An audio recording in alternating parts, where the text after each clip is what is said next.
各位早晨，歡迎收睇今朝早嘅天氣報告，我係梁麗麗。今日咧東北季候風係影響住廣東沿岸㗎，我哋就預計咧呢股東北季候風會喺今日咧逐漸咁樣緩和。先睇下出邊嘅氣温，喺今朝早6點零鐘，各區嘅氣温普遍都係喺23、24度左右。而喺大範圍嘅衛星雲圖咧，就可以見得到啊，一道雲帶咧係覆蓋住咧沿岸地區㗎。咁喺日出之後咧，我哋喺維港望出咧就見到咧係比較多雲一啲啦。間中咧維與維之間咧都會有少少嘅罅隙。今日嘅詳細天氣預測咧會係咁樣嘅，就係大致多雲啦，局部地區咧會有一兩陣嘅驟雨。日間咧會係部分時間天色明朗，咁最高氣温咧大約喺27度左右。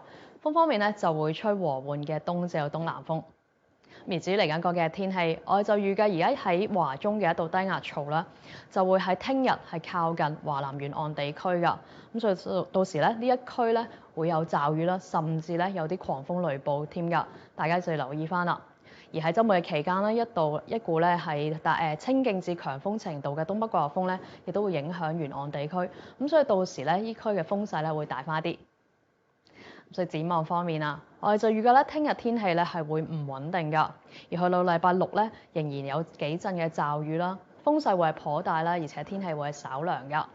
去到咧隨後嗰2、3日，隨住高空反氣旋咧係增強啦，咁所以天色咧係會逐漸好轉翻一啲啦。今日天氣就講到呢一度啦，多謝大家收睇，祝大家個愉快嘅一日，再見。